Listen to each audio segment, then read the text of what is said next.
Single নামে জন্ম নিবন্ধনের আবেদন আপনারা কিভাবে করবেন? অনেকের নাম আছে, নাম শুধু একটি নাম, যেমন হচ্ছে শুধু কামাল হইতে পারে, মোহাম্মদ নাই বা আগে পরে কিছু নাই। এই নামগুলোকে আপনারা কিভাবে আবেদন করবেন? তো আজকের পুরো ভিডিও জুড়ে আপনাদেরকে দেখিয়ে দিব একক অথবা সিঙ্গেল নামে আপনারা যারা জন্ম নিবন্ধনের আবেদন করবেন কিভাবে করবেন, করার প্রক্রিয়াটা কি সম্পূর্ণ আমাদের ভিডিও জুড়ে থাকবে। পুরো আবেদনে আপনাদেরকে দেখিয়ে দিব আসলে এটার সম্পূর্ণ প্রসেসটা কি। তো সম্পূর্ণ প্রসেস দেখার জন্য আমাদের পুরো ভিডিও জুড়ে আমাদের সঙ্গে থাকতে হবে। আর আপনাদেরকে বলবো, আপনারা যারা আমাদের চ্যানেলে এখনো নতুন, অবশ্যই চ্যানেলটিকে সাবস্ক্রাইব করতে হবে। আর যারা অলরেডি করেছেন আপনাদেরকে ধন্যবাদ জানিয়ে আমরা মূল ভিডিওতে চলে যাচ্ছি।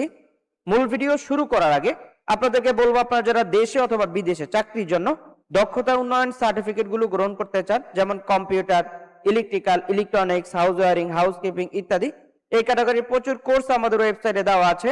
এই কোর্সগুলো করে আপনারা খুব সহজেই অনলাইন ভেরিফাইড সার্টিফিকেট গুলো গ্রহণ করতে পারেন, যেগুলো দেশে বা বিদেশে